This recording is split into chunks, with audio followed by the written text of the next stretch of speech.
Have you ever imagined what it would be like to charge at windmills because you believe they're giants? That's exactly what happens in the wild and wonderful tale of Don Quixote, written by Miguel de Cervantes and published in two parts, 1605 and 1615. Don Quixote is often called the first modern novel and a cornerstone of Western literature.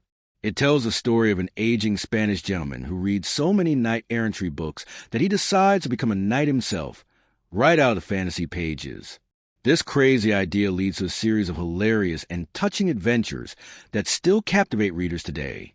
In fact, literary historians say Don Quixote is one of the most important books of all time. It even gave us the adjective quixotic, meaning a wildly impractical dreamer. The story starts in the plains of La Mancha, Spain. Cervantes introduces us to Alonso Quijano, a middle-aged nobleman who has immersed himself in chivalric romances. According to Britannica, as Part 1 opens, an aging minor nobleman named Alonso Quijano sets out from his home village of La Mancha on a quest for adventure. He proudly takes on the name Don Quixote, dons an old suit of armor, and climbs atop his skinny horse, Rocinante, believing himself to be a brave knight-errant. Quixote also invents a lady love, a simple peasant woman named Aldonza Lorenzo, whom he idealistically calls Dulcinea del Toboso. She never appears in person. She lives only in Don Quixote's imagination as his noble princess. To keep him company, Quixote recruits peasant Sancho Panza to be his squire, promising him an island to govern. Sancho Panza is a down-to-earth farmer and Quixote's opposite. While Don Quixote is tall, thin, and full of grand rhetoric, Sancho is short, plump, and full of common-sense wit. This pair, the crazy knight and his loyal squire, form one of literature's most famous duos. We follow Don Quixote and Sancho as they set out on adventure, and almost immediately things get absurd. In one of the very first scenes, Quixote arrives at an inn that he believes is a castle. He insists that the innkeeper, who is just a regular local guy, dub him a knight. Quixote treats the prostitutes at the inn as if they are noble ladies, and he spends the night holding vigil at the horse trough, thinking it's a chapel. The innkeeper goes along with it, play-acting a knighting ceremony. This is just a taste of the comedy. Cervantes shows Don Quixote living his dream even though the real world is nothing like his books. Everyone around him plays along or snickers. Next, Don Quixote's idealism leads to a clash with reality. As they ride on, the pair encounter a shepherd's boy, Andres, being cruelly beaten by his master. Quixote, ever the hero, orders the master to stop, untie Andres, and treat him kindly. He even makes the beaten boy swear to be fair to his servant. Sancho and Don Quixote set off thinking justice has been done. But moments later, when Don Quixote looks back, the beating has resumed. The poor boy is still suffering while Quixote was gone. This scene shows one of the novel's sadder truths. Don Quixote's heart is in the right place, but real cruelty often goes unchecked. It's an early lesson in the gap between Quixote's illusions and harsh reality. One of the most famous episodes comes soon after. The friends come across a plain dotted with great windmills. In Quixote's mind, these are enormous giants menacing the land, and he charges them with lance in hand. The flat caps on the mill sails become helmets. To Quixote's imagination, his faithful steed Rocinante is a mighty warhorse. The scene is legendary. Don Quixote wildly shouts, and just at the windmills. Unsurprisingly, he is thrown into the air by a sail and dragged under, ending up pummeled in the dust. This moment is so iconic that we still use the phrase tilting at windmills to mean fighting imaginary enemies or pursuing hopeless ideals. Britannica even notes this. Quixote believes windmills are gigantic knights, and indeed this battle inspired the phrase. Each misadventure, though funny, shows Don Quixote's unwavering dreaminess. After the windmills, he refuses to believe it was just nature that knocked him down. Instead, he insists some wizard must have enchanted the giants to defeat him. In his view, he is still the brave knight who deserves glory, just unlucky. Sancho, though more practical, finds himself swept into belief by Quixote's force of will. On many occasions, Don Quixote repeats medieval-style speeches about honor and courage, and Sancho earnestly nods along, sometimes even becoming a bit more idealistic himself. This leads us to another key theme, friendship, and influence. On the surface, Sancho Panza is just Quixote's simple squire, and Quixote is the madman with big ideas. But as the story goes on, they start to influence each other. One scholar famously described it as the Sanchification of Don Quixote and the Quixotization of Sancho. In other words, Sancho's head slowly ascends from reality to illusion as he buys into Quixote's dreams, while Quixote's headwise starts to reconnect with reality bit by bit. By the end of the novel, even Sancho is entertaining Quixote's fantasies, though still grounded enough to be funny about them. And Quixote has moments of sober clarity. The two really become a unit. Sancho's loyalty never wavers even when Quixote is absurd, and Quixote respects Sancho's clever sayings. Throughout their travels, Cervantes peppers the tale with memorable vignettes. For example, after the Windmills, Don Quixote and Sancho meet a group of chained prisoners being taken to forced labor. Quixote immediately intervenes, declaring they deserve freedom. The guards reluctantly agree and release the prisoners, only to have those men turn on Quixote and beat him up as soon as Sancho's back is turned. Again, we see Quixote's noble impulse get twisted by reality. There's also a comic episode where Don Quixote mistakes a simple barber's basin for the enchanted helmet of Mambrino. The helmet in Don Quixote's books bestows invincibility, and he believes the basin will do the same. With great ceremony, he removes the basin from a barber shop, proclaims it his new helmet, and thanks the old man inside. Sancho plays along, calling the basin Mambrino's helmet. It's a silly moment. The helmet is just a wash basin, but it shows their game of make-believe. And in another adventure, he and Sancho meet a noble ladies' procession. Quixote tries to help a captive maiden, imagining a grand rescue, but all turns into confusion. Everywhere they go, Quixote's perception of damsels in distress and evil enchanters leads to chaos, but also to gentle moments of heroism. He frees a jealous husband who swears his wife is unfaithful, only to find the husband was tricking the wife into adultery. The opposite of a nice hero. It's part of Cervantes' genius that these episodes are both ridiculous and insightful about human nature. As their journey continues, word of Don Quixote's exploits spreads throughout Spain. Remember, Cervantes wrote the sequel as a response to a fake Don Quixote book already circulating. In Part 2, people know who these characters are. Now they start playing games with a knight and his squire. A pair of dukes invite Quixote and Sancho to their castle and set up elaborate pranks. They pretend a lady in their court needs rescue. They make Sancho a pretend governor, and they even stage battles to test Don Quixote. Many of these scenes are darkly funny. Quixote fights enemies who vanish, or carries out absurd orders thinking he's in a real quest, but they also show Quixote's genuine grace. For instance, at one point a beautiful Moorish princess, who's actually a disguised Christian, appears, and Quixote gently lifts her veil as if she's truly royalty. Meanwhile, Sancho's life has its own roller coaster. Under the illusion of being made governor of an island, really just a local village, Sancho tries to rule. He ends up deciding some silly minor conflict by writing a hilarious judgment in verse. But when he finds out it was all a joke, the dukes admit there was no island. Sancho laughs at himself and remains faithful to Quixote anyway. In many ways, these elaborate hoaxes of the second part highlight one of the novel's core ideas: how fiction and reality can blur. Everyone around Quixote is playing a role, the dukes playing pranks, people treating an inn as a castle, even Quixote and Sancho playing roles for each other. One final example of Quixote's unique view. Toward the end, he actually gains some clarity. After being fooled many times, he slowly realizes the high cost of these fantasies. Wounded and tired, Don Quixote is finally brought home by his friends. There he falls ill. The delirium of knight-errantry fades, and at the end he casts aside his illusions, returns home and dies, as the Britannica summary puts it. On his deathbed, he regains the name Alonso Quijano, the good, and makes peace with those he hurt. It's bittersweet. After a life of dreaming big, he quietly finds reality and comfort at the very end.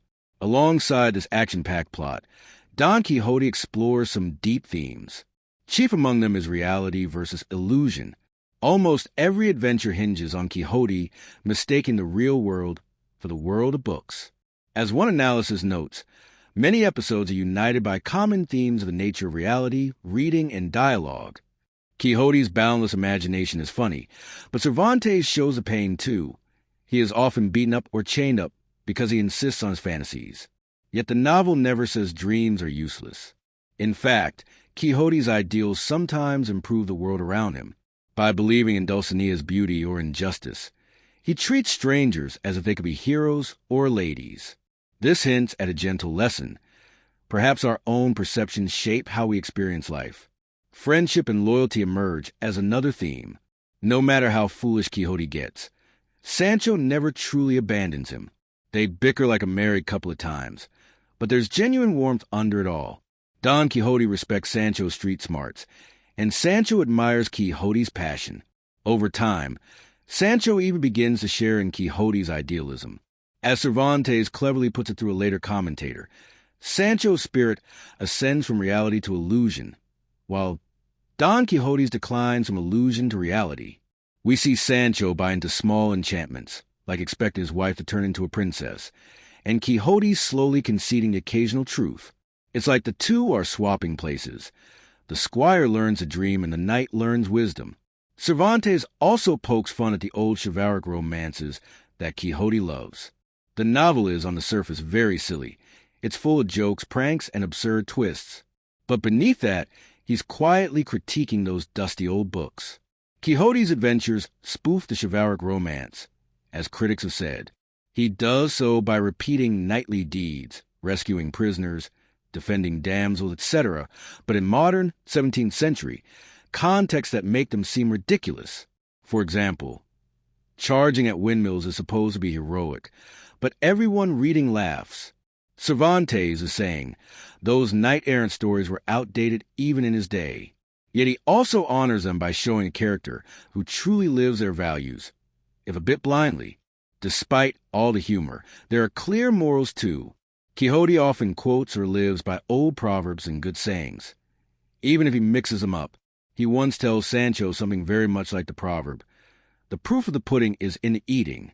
After a comical fiasco with spilled wine, he says Sancho will see once the landlord comes to settle accounts, quipping, "You will see when the eggs come to be fried." In plain words, Don Quixote is telling us that the truth will come out in time. You only know something's worth by trying it out. It's a funny line. Imagine cooking your breakfast in the middle of chaos. But it captures the idea that experience matters more than appearances. What about love and honor? Quixote talks a lot about serving his lady Dulcinea, even though she's made up. In reality, Aldonza has no idea all this fuss is being made for her. That gap between fantasy love and real people is striking. At the same time, Quixote treats nearly everyone as if they deserve respect. He addresses strangers as milady and milord. He thanks people for small favors, and he demands fair treatment for the weak. In doing so, he exposes the hypocrisy of others. At an inn, he thanks every servant who brings him a plate, and later when someone disrespects one of his friends, Quixote solemnly promises vengeance. Many characters realize Don Quixote really believes in nobility, even if it's based on lies. That makes them pause and sometimes reevaluate their own conduct. So one lesson is about how ideals can affect us, even if they come from crazy origins. Another big theme is the power of storytelling and books. Don Quixote is often called metafiction because Cervantes plays with the idea that his book is itself a story someone found. Within Part 2, characters have read the first book and talk about it, and others have even written fake Don Quixote sequels. This was very new for 1605. Cervantes even includes an invented Arabic author, Cide Hamid Benengeli, to pretend he translated an old manuscript. By doing this, Cervantes draws our attention. We are readers living in Quixote's world too, reading tales that affect how he acts. It's a clever reminder that books influence people. Just as Don Quixote's mind was warped by romances, our minds are shaped by what we read. The novel suggests we take that with a grain of salt. Cervantes also weaves in social commentary. Quixote is an impoverished nobleman, an hidalgo, during a time when Spain's old feudal ways were fading. His outdated ideals clash with the practical world around him. By showing Quixote fighting common windmills and mistaking inns for castles, Cervantes gently mocks the idea of the declining nobility. However, he doesn't say the nobles were evil. On the contrary, Quixote often behaves more nobly in kindness than anyone else around. We see that nobility isn't just about titles, but about actions. Sancho, a poor peasant, proves braver and certainly smarter than many real aristocrats they meet. Let's take a moment for a personal insight. Reading Don Quixote myself, I was struck by how timely it still feels. We live in a world of fake news and online illusions, yet we also have dreams that keep us going. Don Quixote's adventures remind me that sometimes it's worth dreaming bigger, but we should also check it with reality from time to time. For example, how many of us have believed something true just because we wanted it to be true? Or conversely, dismissed a dream too quickly because it sounded silly? Quixote teaches us about passion and idealism. He's willing to protect the weak even at great personal cost. Sancho teaches us about humor and loyalty. Their story resonates. We've all had a friend who's a bit of a dreamer, or maybe we've been that friend. The friendship itself was heartwarming. Even when I laughed at Quixote, I was moved by how Sancho cares for him. Sancho often eats what Quixote ignores, sleeps by his side during storms, and later on believes in Dulcinea's enchantment just because Quixote asked him to. That loyalty feels timeless. At one point, Sancho even says he'll work to make Dulcinea beautiful in Spanish, so Quixote won't get upset. He wants to please his friend even with small lies. That was a touching moment that brought a smile to my face. It's a reminder that friendship sometimes means supporting someone's dreams. As the story nears its end, Cervantes builds a quiet suspense and sadness. After all the jokes, rescuing prostitutes mistaken for ladies, turning a barber's basin into a helmet, writing silly decrees, we see Quixote at his weakest. He returns home defeated, his body battered. There are hints to the reader. Spoiler alert, you might say, because this is a final act. Don Quixote slowly realizes the harm his delusions have caused and renounces them. In a dramatic turn, he regains his sanity and simple identity as Alonso Quijano. His last words honor his friends and admit his mistakes. Then he passes away peacefully. It's both sad and beautiful. The great knight admits he was just a good man with a wild imagination. It leaves us thinking about how Quixote's spirit lives on. In the end, Don Quixote leaves us with big takeaways. One core message might be never give up on your dreams. But with a wink, Quixote's entire life shows us that dreams make life rich, but we must also know when to wake up. Cervantes seems to say, idealism is noble, but a little reality is necessary.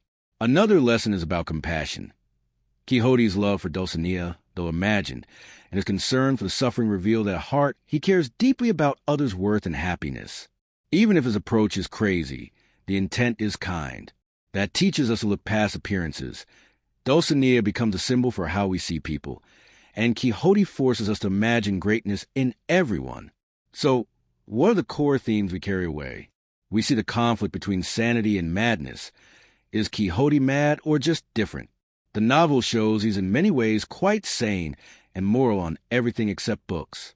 We see heroism redefined. It's not in swords and titles, but in actions and heart. We see how literature and life reflect each other. Just like Quixote's reading made him act, our stories shape us too. We also recognize loyalty and laughter as virtues. And in the process of following Quixote's wild ride, we learn to laugh at ourselves a bit. As Cervantes subtly says, it's okay to be a bit ridiculous if you do it with good intentions. All throughout, Cervantes' writing style keeps things engaging. The language isn't heavy or academic. It's often simple and witty. You'll hear Quixote rant grandly about honor, then immediately stumble into something utterly silly. Sancho uses everyday proverbs that mix humor and wisdom. This balance of high and low, of comedy and compassion, is what makes the story flow so well. You feel like a fly on the wall. One moment you're giggling at Quixote's antics, the next you're moved when he demonstrates true humility or sadness. Now, before we wrap up, here's a quick fun fact to ponder. Mark Twain himself loved Don Quixote. He once said that the book swept the world's admiration for the medieval chivalry silliness out of existence. In other words, Twain thought Cervantes had demolished those old romantic night tales with humor, just as we see from today's perspective. Twain's praise reminds us how influential Don Quixote was. It changed how people saw heroism and romance. So after all these adventures, what do I think was the biggest lesson? For me, it's that we all have some Don Quixote in us. Maybe we're not charging windmills, but each of us holds dreams that others might find crazy. Don Quixote encourages us to hold on to those dreams, but also to keep friends like Sancho who ground us. It's a balance. The book makes me think of modern life. In a world full of screens and made-up stories, where do we see windmills? The novel slyly suggests we should question our illusions.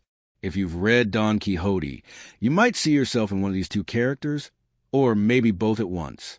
Perhaps you've had moments where you dreamed too big and moments where you were too practical. This story speaks to that dual nature. Maybe it will also inspire you to read more, to imagine what might happen if you follow one of your wild ideas, but maybe check if it's just a windmill first. We've covered a lot. The plot, the characters, the drama, the laughs, and the heart. What strikes me is how a book from 400 years ago still feels alive. It's set off a cascade of adaptations. Paintings, operas, movies, even Man of La Mancha on Broadway. It coined phrases we still use.